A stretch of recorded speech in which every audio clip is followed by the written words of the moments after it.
en sus Biblias en el Evangelio de Lucas, capítulo 2, los versos 21 al 24. Lucas 2, del 21 al 24. Dice la Biblia: cumplidos los 8 días para circuncidar al niño, le pusieron por nombre Jesús, el cual le había sido puesto por el ángel antes que fuese concebido. Y cuando se cumplieron los días de la purificación conforme a la ley de Moisés, le trajeron a Jerusalén para presentarle al Señor, como está escrito en la ley del Señor: todo varón que abriere la matriz será llamado santo al Señor.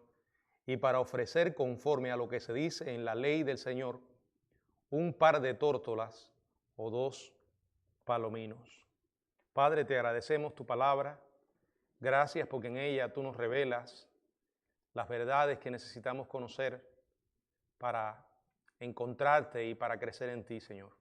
Aquí estamos ahora, dispuestos a que tú nos hables. Hazlo a través de tu Espíritu, Señor, tomando tu poderosa palabra. En el nombre de Jesucristo. Amén. Bueno, hermanos, continuamos con esta serie de estudios que estamos teniendo sobre el Evangelio de Lucas. En esta ocasión estamos en el capítulo 2, los versículos que acabamos de leer, del 21 al 24, en lo que hemos titulado Testigos de Jesús, José y María.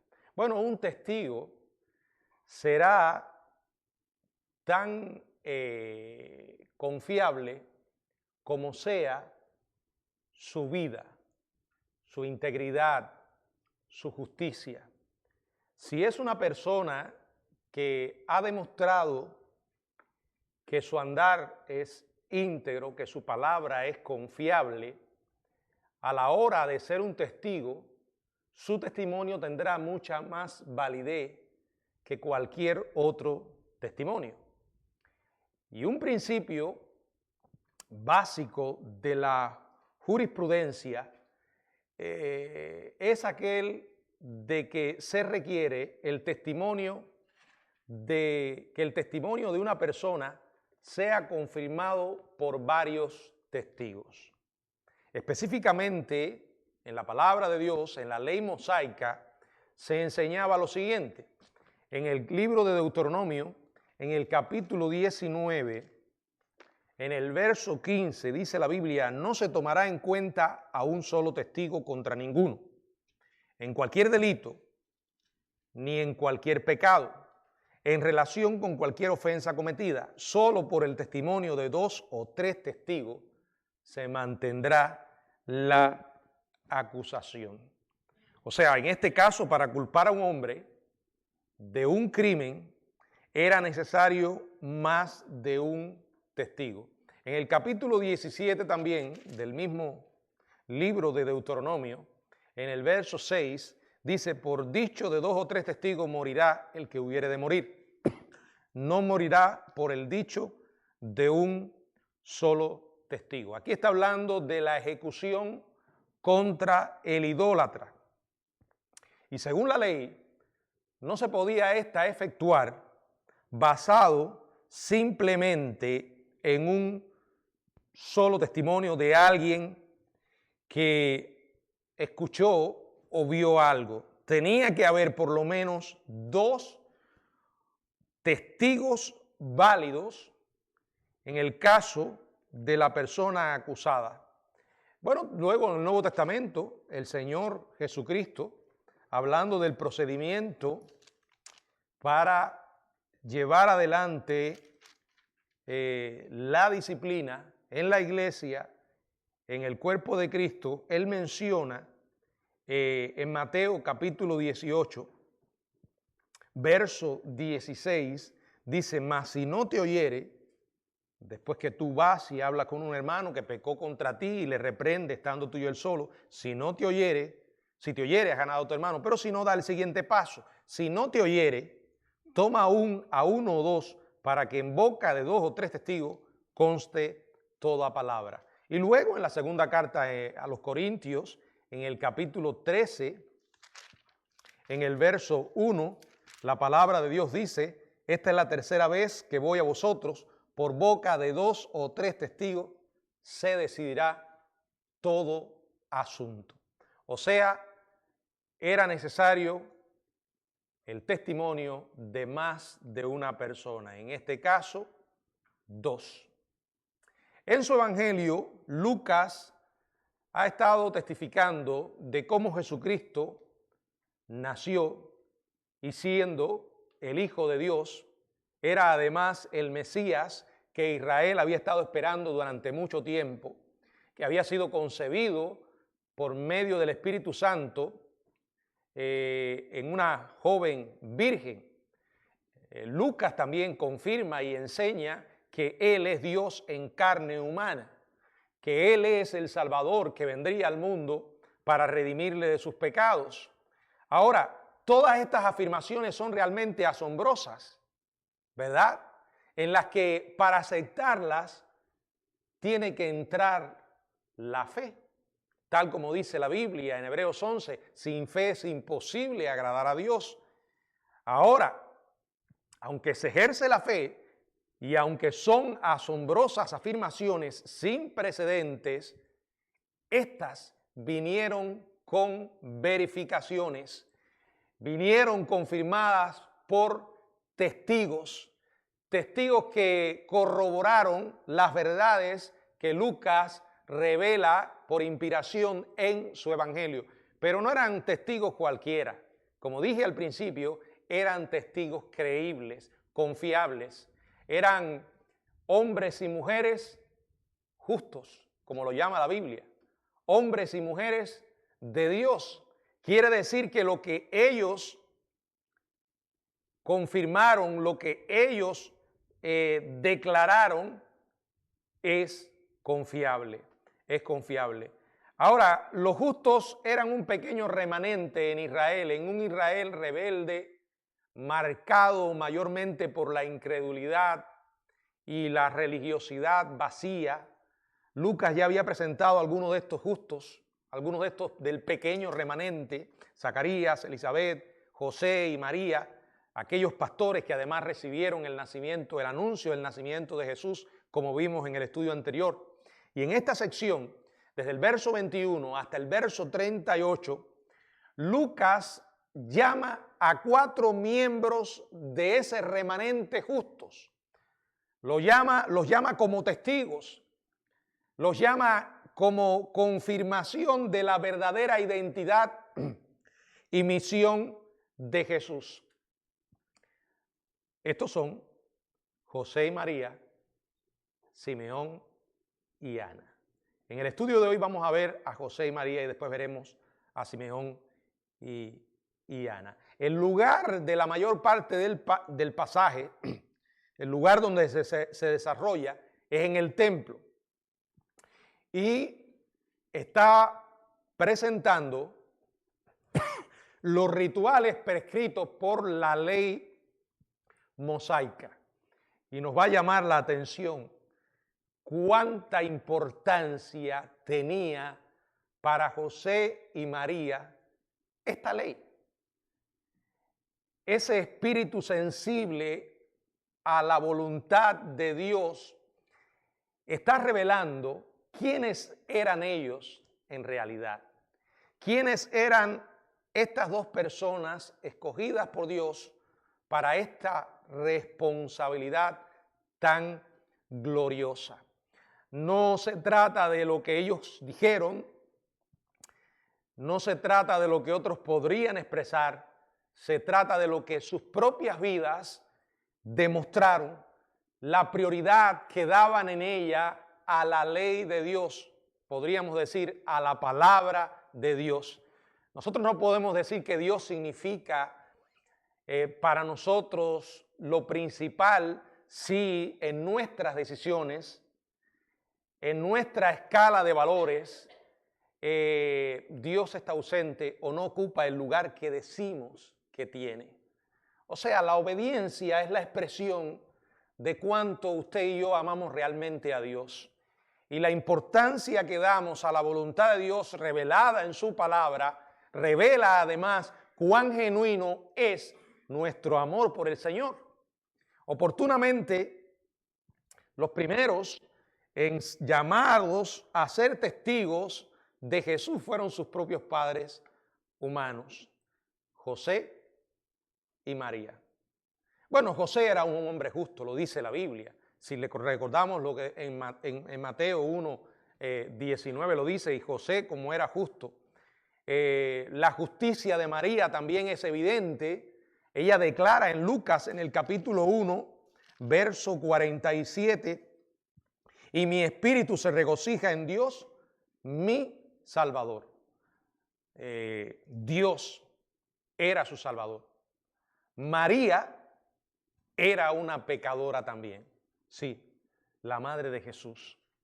Era una pecadora como todos los que estamos en esta tierra, somos pecadores tal y cual lo dice la palabra de Dios. Y ella se regocijaba en que tenía a Dios como su Salvador. Y eso habla de su piedad, eso habla de su vida justa. 5 veces en el capítulo 2 de su evangelio, Lucas afirma la justicia de esta pareja. ¿Y cómo lo afirma? Con el serio compromiso que ellos tenían para con la ley de Dios, para con la palabra de Dios. Por ejemplo, en Lucas, capítulo 2, que es el capítulo que estamos mirando, en el verso 22 dice de esta manera: y cuando se cumplieron los días de la purificación de ellos conforme a la ley de Moisés, le trajeron a Jerusalén para presentarle al Señor, conforme a la ley de Moisés.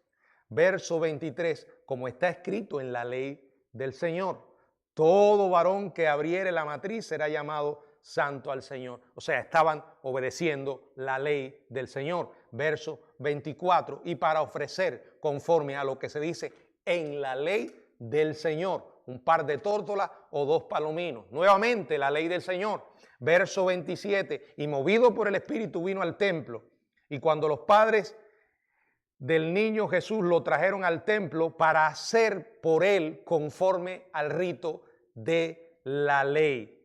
Nuevamente la ley. Verso 39, después de haber cumplido con todo lo prescrito en la ley, volvieron a Galilea, a su ciudad de Nazaret. Dice, después de haber cumplido con todo lo prescrito en la ley del Señor. Para ellos la ley del Señor era algo esencial. O sea, nuestra verdadera justicia, primero, no es una justicia que nos ganamos porque no somos justos por naturaleza. Somos justos porque hemos sido justificados por la fe. Dios nos mira como justos en Cristo. Ahora, esa justicia que es resultado de nuestra transformación por el poder del Evangelio se verifica, se confirma con la importancia que nosotros damos a Dios en nuestra vida. Y una manera es a través de la palabra, pero no es simplemente amor por el conocimiento, es deseo de conocer para obedecer y para hacer de nosotros una genuina oración esta: Señor, ayúdame. Ayúdame a obedecer tu palabra. Señor, tu palabra me enseña que esto está mal en mi vida. Señor, tú dices que es pecado.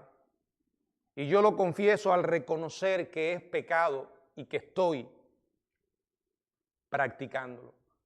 Ayúdame, Señor, a vencer este pecado, a apartarme de este pecado. Ayúdame, Señor, a andar en obediencia. La verdadera justicia que viene de Dios, la justicia que salva, la justicia que viene como resultado de la salvación por fe, se manifiesta de manera inevitable en obediencia. Como dice Santiago 2:26, la fe sin obra es muerta. Podemos afirmar sin temor a equivocarnos, porque la Biblia lo dice, que José y María eran 2 personas piadosas. Eran 2 personas justas, porque amaban a Dios y porque le obedecían. Ahora, quiero específicamente en estos versos del 21 al 24 que consideremos dos actos de obediencia de ellos, que nos revelan quiénes eran, que nos revelan además cuán confiable era el testimonio de José y María en cuanto a Jesús como el Mesías y como el Salvador del mundo. No eran dos personas cualquiera, eran dos personas que habían demostrado amar a Dios y realmente conocerle. ¿Cuáles son estos actos? Bueno, los vamos a dividir, en realidad son 4, pero los vamos a ver en dos partes. Primero, la práctica de la circuncisión y el nombre. O sea, el nombre que le pusieron a Jesús. Vamos a leer el verso 21, si alguien me ayuda. Lucas 2:21. Cumplidos los 8 días para circuncidar al niño, le pusieron por nombre Jesús, el cual le había sido puesto por el ángel antes de que fuese concebido. Hermanos, cada vez que yo leo esto, y como les dije, ahorita hicimos un paseo por Lucas 2 y vimos varios versos, que la mitad la vamos a ver hoy y la otra el próximo viernes. Una y otra vez se nos enfatiza cuán importante era para ellos la ley de Dios y cuán obedientes eran a esa ley. Pero escuche, era una obediencia total. No era una obediencia a media. Sus vidas no estaban marcadas por una mediocridad, sino que eran totalmente entregados a la obediencia. Bueno, María duró mucho más tiempo, pero José prácticamente desaparece después que su hijo nace y está en su infancia. Pero lo que la Biblia nos cuenta en los evangelios de José es suficiente para entender qué clase de hombre era y cuán importante era Dios para su vida. Aquí se habla en primer lugar de la circuncisión. La ley tenía ciertas exigencias en cuanto al tema. En Génesis 17, los versos del 19 o del 9 al 14, y en Levíticos capítulo 2, verso 3, se enseñaba claramente esta práctica. José y María circuncidan a su hijo recién nacido, tal como establecía la ley. Fíjense, obediencia total. Ellos no dijeron, no importa si puede hacerse a los 9 días. O lo podemos hacer antes. ¿Cuántas veces nosotros marcamos nuestra desobediencia o disfrazamos nuestra desobediencia con la racionalización? Pero Dios va a entender. Miren, cuando Dios dice algo, Él solo espera una cosa: obediencia. Total, completa. Ellos hicieron como la ley lo decía. Por ejemplo, vamos a buscar Levíticos 12:3. Levíticos 12:3, si alguien puede leerlo.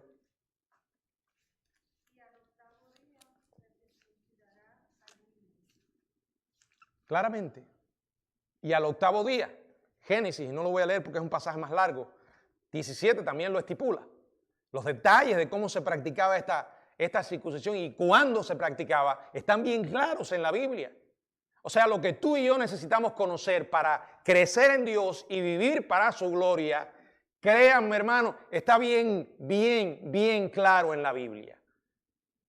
A veces nos queremos pasar todo el tiempo buscándole las 4 patas al gato, como decimos los cubanos, metiéndonos en detalles que en realidad a veces no están muy claros en la Biblia. Sin embargo, hay otros que sí están bien establecidos y bien claros. Y aquí quiero citar esa frase de Mark Twain que una y otra vez he usado, pero no puedo obviarla ahora. Él dijo: las cosas que me deben preocupar de la Biblia, o las cosas que me preocupan de la Biblia, no son las que no entiendo, sino las que entiendo. Y créanme, hermano, lo que tú y yo necesitamos conocer para crecer, para vivir obedeciendo y para la gloria de Dios, en la Biblia está claro. Bueno, 8 días. Dios instituyó que debían circuncidar a los varones de su pueblo por 3 razones. Primera, junto con las demás regulaciones dietéticas e higiénicas prescritas en la ley, la circuncisión tenía beneficios indiscutibles para la salud. Segundo, como una señal, la señal del pacto con Abraham, era la marca de la identidad nacional de Israel. Y tercero, era una lección objetiva que ilustraba una lección o un aspecto espiritual. O sea, era una lección objetiva de la necesidad de limpiarse de la depravación del pecado que se transmitía a cada generación a través de la procreación. La circuncisión era un símbolo físico de la limpieza espiritual que se lleva a cabo en el corazón en el momento de la salvación. Y ellos debían hacerlo. O sea, cuando Dios manda algo, Él espera obediencia y siempre es con un propósito, para su gloria y para el bien nuestro. Que eso es lo que vemos acá. Ahora, aquí nos surge una pregunta. ¿Por qué Jesús tuvo que circuncidarse si Él no tenía pecado? La Biblia dice, Isaías 53:9, si alguien puede, dice, y se dispuso con los impíos su sepultura, mas con los ricos fue en su muerte, aunque nunca hizo maldad, ni hubo engaño en su boca. En el Evangelio de Juan, en el capítulo 8, en el verso 46, dice Jesús, ¿quién de vosotros me redarguye de pecado?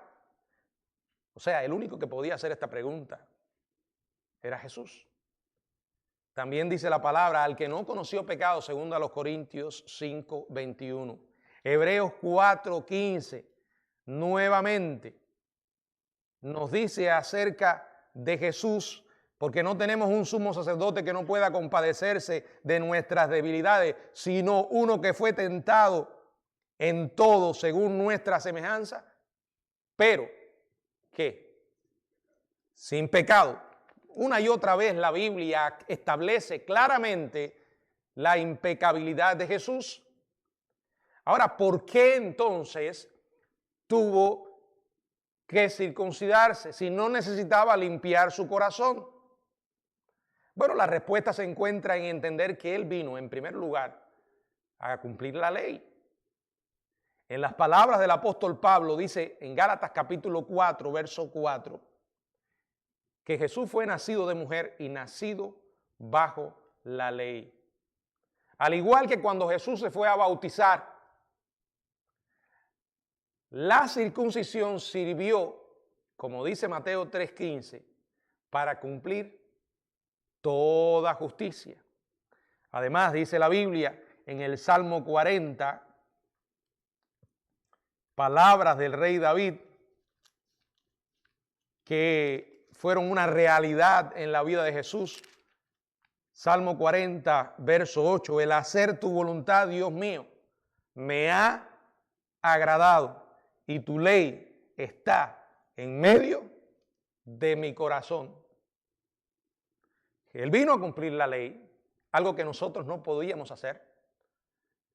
Nunca fue la intención de Dios, Él sabía que nosotros, en realidad Él no nos dio la ley creyendo que la íbamos a cumplir a la perfección. Era imposible. Es imposible. Entonces, ¿para qué Dios nos dio esa ley? Bueno, para demostrar nuestra incapacidad en cumplirla. Para que llegáramos a la realidad de que somos pecadores. Sin embargo, Él no iba a tirar a un lado su ley. Jesús vino y cumplió esa ley por nosotros. Y eso era parte de su responsabilidad. Dios puede tratarnos como si hubiéramos llevado una vida perfectamente justa, porque Jesús vivió esa vida en la cruz. Dios trató a Jesús como si Él hubiera vivido nuestra vida pecaminosa. Por eso hoy Dios puede tratarnos como si nosotros hubiéramos llevado la vida perfectamente justa que Jesús llevó. Ahora, de acuerdo con la imperante costumbre judía, la circuncisión del niño, o sea, en la circuncisión del niño se le ponía el nombre, y en este caso, dice, le pusieron por nombre Jesús. Ya ustedes saben, lo vimos en el estudio anterior, ese nombre había sido puesto por el ángel antes de que fuese concebido. En el anuncio a los pastores que os ha nacido hoy en la ciudad de David un Salvador. El nombre Jesús es el equivalente del griego del nombre hebreo Josué, que significa Yahvé salva. Bueno, un nombre totalmente apropiado para aquel que vino, como dice en Mateo 1:21, a salvar a su pueblo de sus pecados. En Deuteronomio capítulo 33, verso 29, Moisés manifestó: bienaventurado, oh Israel, ¿quién como tú, pueblo salvo por Jehová?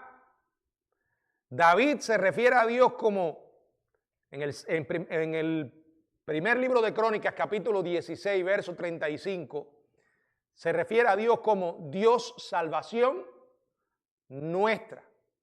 En el Salmo 7:10 dice: mi escudo está en Dios que salva a los rectos de corazón. Es curioso que una y otra vez se presenta en el Antiguo Testamento a Jehová como el Salvador. Y luego cuando llegamos al Nuevo, se nos enseña una y otra vez que Jesús es el Salvador, hablándonos de la tarea principal por la que el Señor vendría. Fíjense, ya mencionamos cuando María se refiere a Él como su Salvador. Pablo, esto es en el Nuevo Testamento, en la primera carta a Timoteo, capítulo 2, en el verso 3 y 4, se refiere a Dios nuestro Salvador, el cual quiere que todos los hombres sean salvos y vengan al conocimiento de la verdad. Bueno, el nombre recuerda una vez más la obediencia de sus padres y la misión que tendría Jesús. Él es, ante todo, el Salvador del mundo. Pero para ser salvo esto no es suficiente. No es suficiente tener la información correcta y saber que Él es el Salvador del mundo. Cada persona en esta tierra tiene que hacer a ese Salvador su Salvador. Tu Salvador, mi Salvador. Eso habla de apropiarme por la fe de lo que Jesucristo hizo por mí. Creer que lo que Él hizo en la cruz, lo hizo por mí. No solo es el Salvador del mundo, es mi Salvador. Y la prueba definitiva de que Dios es un Dios Salvador está en Juan 3:16, que dice que de tal manera amó Dios al mundo, que ha dado a su Hijo unigénito, para que todo aquel que en Él cree no se pierda, mas tenga vida eterna. Esa es la razón principal por la que Dios envió a su Hijo. Esa es la razón por la que Jesucristo murió en la cruz.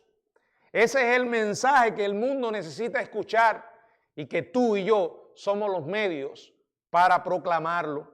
En el Antiguo Testamento, Isaías predijo que Dios quiso quebrantarlo en Isaías 53:10. ¿A quién? A Cristo, sujetándole a padecimiento. Y lo hizo, como enseña ese capítulo de Isaías 53, una y otra vez lo dice, por nuestros pecados. Pablo, escribiendo en la carta a los Romanos, en el capítulo 5, verso 6, dice, porque Cristo, cuando éramos débiles, a su tiempo murió por los impíos. Siempre que leo la Biblia y me encuentro con textos como estos, hago exactamente lo que acabé de decir. Intento mirarlos desde un enfoque personal, apropiarme de esta verdad, hacerla mía. Romanos 5:6, porque Cristo, cuando era débil, a su tiempo, murió por mí. Estoy reconociendo mi debilidad y estoy reconociendo mi impiedad. Romanos capítulo 8, verso 32, dice la palabra del Señor, Romanos 8:32, el que no escatimonia a su propio Hijo, sino que lo entregó por todos nosotros, ¿cómo no nos dará también con Él todas las cosas? Y aquí podemos hacer exactamente lo mismo, el que no escatimonia a su propio Hijo, sino que lo entregó por mí, ¿cómo no me dará también con Él todas las cosas? Haga lo suyo, aplíquelo a su vida. Se trata de Dios y usted lo hizo por ti. El apóstol describió las profundas implicaciones teológicas del sacrificio de Cristo que Dios hizo en su Hijo, en ese pasaje conocidísimo de la segunda carta a los Corintios, en el verso 5, capítulo 5, verso 21, al que no conoció pecado, por nosotros lo hizo pecado, para que nosotros fuésemos hechos justicia de Dios en él. Dios trató a su Hijo como un pecador, como debíamos ser tratados nosotros. En Primera de Juan capítulo 4, verso 10, Primera de Juan capítulo 4, verso 10, dice la Biblia, en esto consiste el amor, no en que nosotros hayamos amado a Dios, sino en que Él nos amó a nosotros y envió a su Hijo en propiciación por nuestros pecados. Bueno, la elección del Padre del nombre de Jesús para su propio Hijo es apropiada y refleja la realidad de que Él es, como dice Isaías 45, 21, un Dios justo y salvador. Estas son historias que están en la Biblia, en los evangelios. Nos recuerdan quién es Jesús, la razón por la que vino. De hecho, todos los evangelios giran en torno a la vida de Jesús. Es para nosotros sumamente esencial mantenernos alrededor de su persona, porque esa es la razón por la que somos cristianos. No podemos olvidar que el evangelio es una persona, es presentar a una persona. Sé que hay muchos métodos, algunos más efectivos y más bíblicos que otros, pero lo esencial es el mensaje. No se trata de que le estamos presentando a la gente un plan. He oído a algunos especialistas en esto, o que se creen especialistas. Yo tengo un método, un plan de evangelismo. Miren, hermanos, lo esencial no es presentar un plan, es presentar una persona. El evangelio gira en torno a una persona.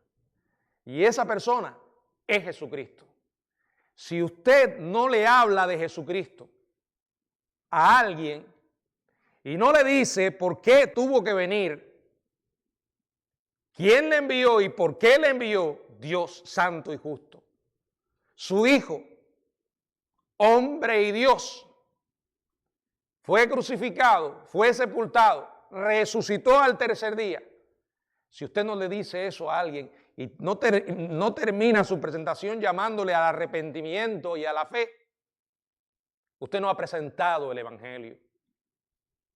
Yo creo que tenemos que entender de qué se trata esto, porque hay mucha gente hablando y hablando boberías, echando humo en el rostro de la gente perdida. La gente necesita el evangelio. Y si usted se aparta de la persona de Jesús, de su sacrificio, de su obra, usted no le está presentando el evangelio a alguien. Jesús es el Salvador. No importa lo que la gente diga, tenemos que regresar a la fuente, a la palabra. Por eso tenemos que orar y decir, Señor, úsame. Dame valor para hablar la verdad, hablarla sin miedo y sin que me importe las consecuencias. Lléname de tu espíritu. Úsame para proclamar la verdad tan fielmente como pueda. Ilumina la mente oscurecida de esa persona que tantas veces le he hablado. Ablanda ese corazón endurecido. No. No es que yo me voy a poner a orar por los tratados. O me voy a poner a orar por las latas de comida para que... No, hermanos, todo eso es secundario. Eso yo no lo veo en la Biblia en ninguna parte. Esos son medios. Usted puede usar distintas maneras para ganarse la atención de alguien. Pero lo que salva a esa persona no es lo que tú seas capaz de darle materialmente. Si hay alguien que tiene hambre, muy bien, le puede ayudar a recibir comida. A lo mejor esto hace que la persona esté más dispuesta a escucharte. Pero no puede dar por sentado que le llevaste un poco de comida. Esa persona se salvó. La gente necesita oír el evangelio. Porque es ese evangelio el que es poder de Dios para salvación. Yo nunca voy a olvidar, porque una vez en la iglesia que estuve de pastor, en un tiempo de muchísima crisis, la convención nos ayudaba a las iglesias suministrándonos víveres para que les repartiéramos al pueblo. Imagínense, las iglesias se llenaban. Y de hecho, era sorprendente cómo la gente le decía a otros, vamos para la iglesia, que en la iglesia reparten comida. No está mal que usted invite a alguien a buscar ayuda, pero tiene que darse cuenta de que ese es simplemente un medio. Su objetivo es llevarle a esa persona el evangelio. Y fíjense que yo siempre lo digo, no es convertir a la gente, porque tú y yo no convertimos a nadie. Es simplemente decir la verdad, proclamar la verdad fielmente. Esto cuesta entenderlo. A veces tenemos que darnos varios cabezazos para comprender que no se trata de mí, ni de ti. El poder está en el evangelio. Y Dios puede usar a la persona más sencilla en el momento que menos imaginamos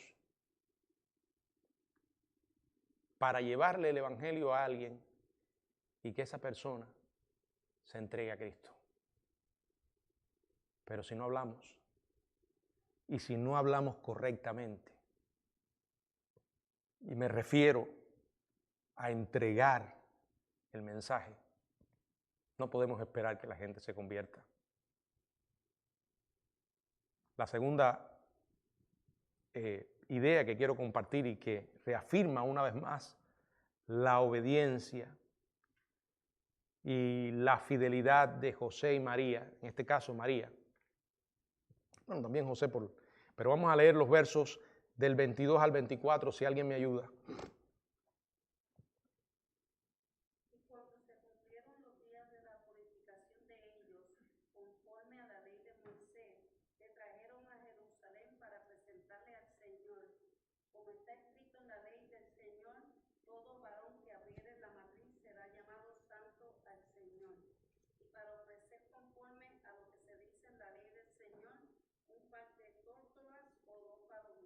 Exactamente igual que como ocurrió con la circuncisión de Jesús. La purificación de María, ahora, y aquí hay una frase que dice, de ellos, está reflejando simplemente la presencia de José y de Jesús en ese momento. La presentación del bebé y la presentación del bebé Jesús se hicieron estrictamente, todo se hizo, como dice la Biblia, conforme a la ley de Moisés. Así como la circuncisión, la práctica de la purificación de una mujer después de dar a luz estaba ejemplificando la necesidad de limpieza del pecado. Se describe el proceso en la ley, Levíticos 12, del 1 al 5. La impureza de la que aquí se habla es impureza ceremonial. La primera parte de la cual duraba 7 días. Igual que cuando la mujer tenía que purificarse después de su periodo menstrual en Levíticos 15, 19. Mientras una mujer era impura, no podía tocar nada sagrado o santo ni podía ir al templo. Ahora entiendan que estas leyes tenían como objetivo esencial ilustrar verdades espirituales. Degenera aquel que toma esto y se enfoca simplemente en el aspecto físico. Dios le estaba dando, por medio de lecciones físicas, lecciones espirituales. Recuerden, hermano, todos los ritos de la ley, desde los principalmente los sacrificios de animales, que señalaban al gran sacrificio de Jesucristo que iba a ocurrir.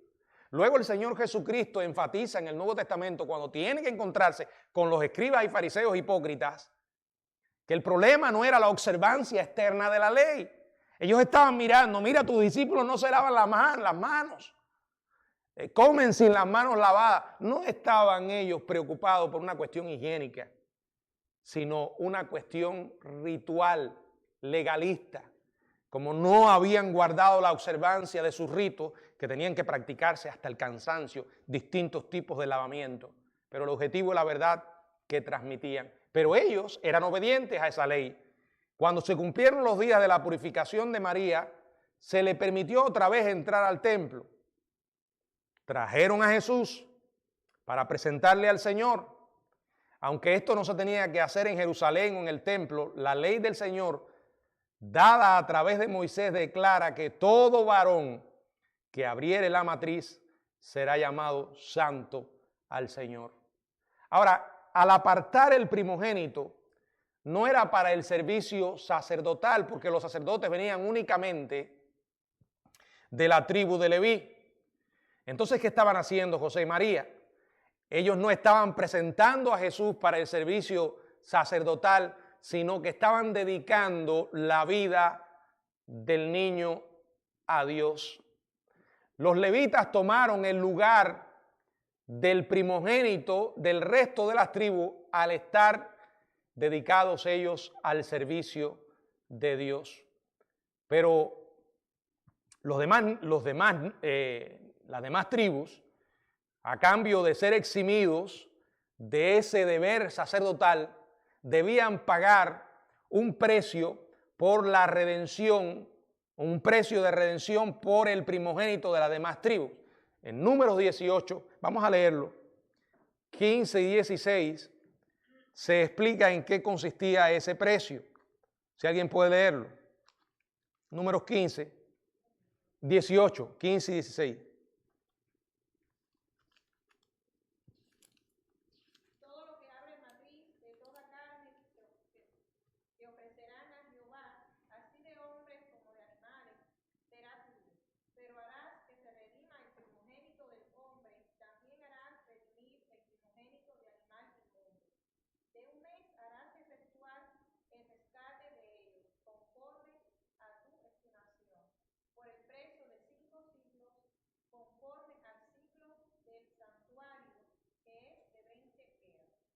Bueno, ¿cuál era el precio? Ahí menciona 5 ciclos. Esto era una cantidad importante de dinero, pagados por la familia de los hijos primogénitos de las demás tribus, que no eran de la tribu de Leví, y esto ayudaba a sufragar los costos del funcionamiento del gobierno. Aunque no se indica explícitamente en el texto, podemos suponer que José y María pagaron los 5 ciclos del costo de redención por Jesús. Pues como dice el verso 39, cumplieron con todo lo prescrito en la ley del Señor. Este pago, junto con los gastos de viajar a Belén y además de permanecer allí por un largo tiempo, era una cantidad o una carga económica importante para esta joven pareja. Como revela el análisis del sacrificio de María, José y ella no eran acaudalados, pero hallaban gozo, como todos aquellos que aman verdaderamente al Señor, en obedecer la ley. Después de su declaración, entre paréntesis, en el verso 23, Lucas vuelve a la otra razón de por qué José y María fueron al templo. Tras los 40 días de impureza, después que nació Jesús, María debió ofrecer un sacrificio. Y dice aquí, nuevamente, conforme a lo que se dice en la ley del Señor. Esto otra vez nos está revelando el carácter justo de esta mujer y su serio compromiso en obedecer la ley de Dios. Así como la impureza ceremonial de María representa el pecado, así también su ofrenda simbolizaba el sacrificio definitivo por el pecado que su propio Hijo haría en la cruz. Ese sacrificio que vendría a darnos la posibilidad de tener un acceso directo a Dios. Recuerdan cómo fue representado con aquel milagro de que el velo del templo se rajó, según Mateo 27:51, dándonos acceso a Dios y ilustrando la realidad de que nuestros pecados serían perdonados. Ahora, la ofrenda que debía darse de manera normal, Levíticos 12:6 lo estipula. A ver, si alguien puede leerlo, Levíticos 12:6.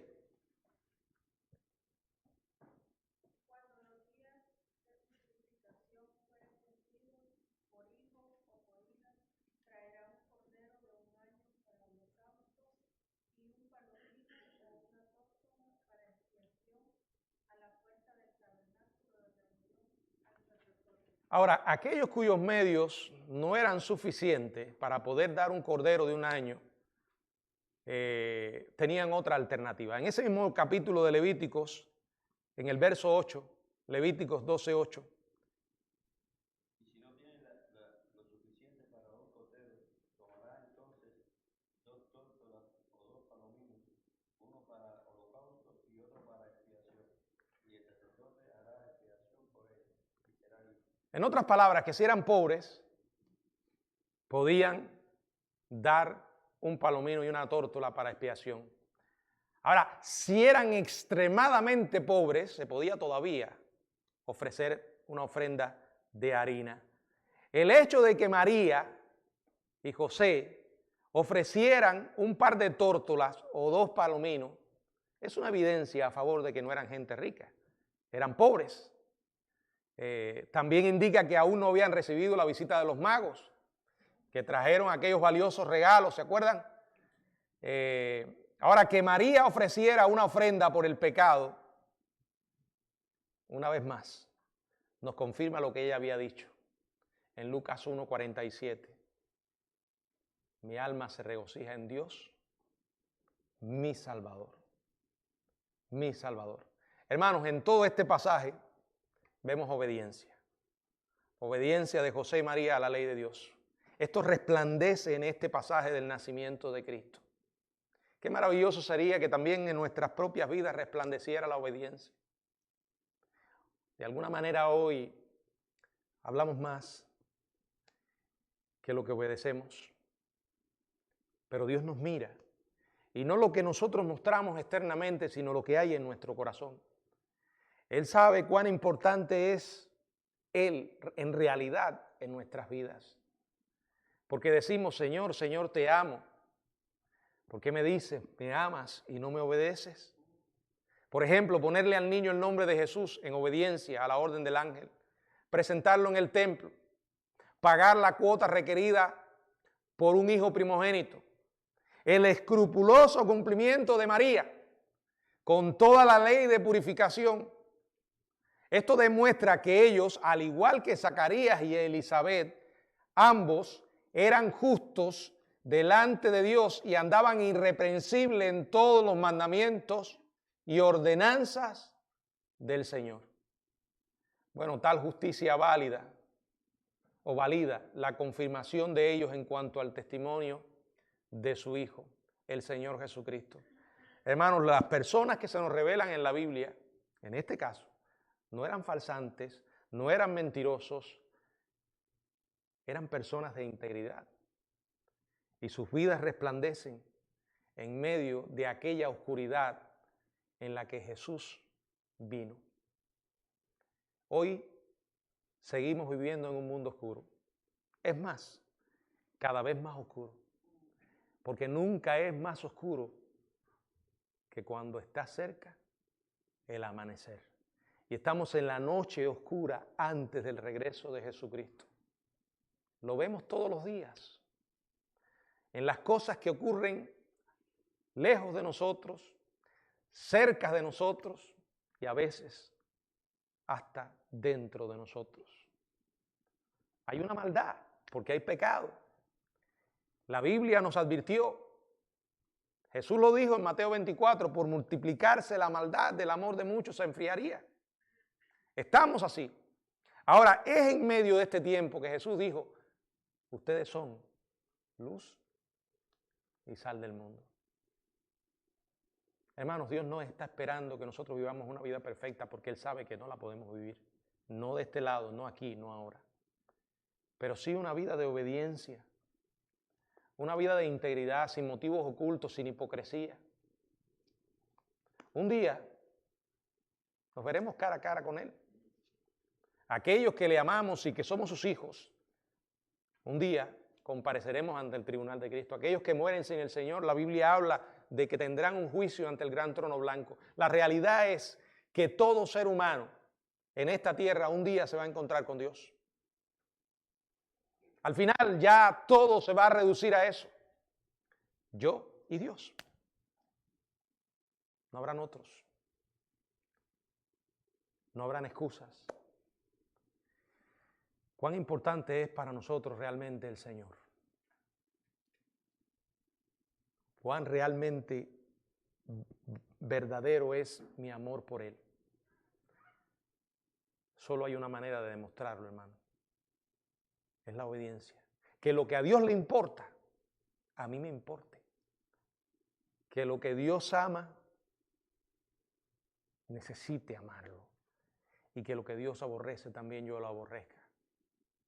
Esa es precisamente la actitud que marcó la vida del rey David. Siempre que leo la historia de David me sorprende tremendamente que la Biblia diga que era un hombre conforme al corazón de Dios. Pero los que conocemos la vida de David sabemos que eso no significa en ninguna manera que David era un hombre perfecto. No lo era. No lo era. Sin embargo, es uno de los hombres más grandes que ha existido. A pesar de sus errores, a pesar de sus fracasos, David era un hombre que era auténtico. Puedo recordar, según la Biblia nos lo presenta, que solamente hubo muy pocas etapas en las que actuó con hipocresía y tuvieron fin. Cuando fue confrontado por Natán se dio cuenta de su engaño, de su pecado. Y si grande fue su maldad, fue su arrepentimiento. Pero David era un hombre que amaba lo que Dios amaba y aborrecía lo que Dios aborrece. Eso es ser un hombre conforme al corazón de Dios. Que nunca, hermanos, nosotros perdamos la sensibilidad a la voz de Dios. Porque dice la Biblia que Dios mira a un tipo especial de personas. ¿Quiénes son? Y miraré a aquel que es humilde, de espíritu, y que tiembla a mi palabra. O sea que no porque sea familiar, conocida, porque lleve 20 años, 30 años estudiándola, se me olvide qué es, de quién viene. Que Dios nos ayude a tener esa misma sensibilidad que marcaron la vida de José y de María. Y esto les permitió ser testigos fieles de Jesús. Ese es también nuestro llamado. Que el Señor nos bendiga, hermano.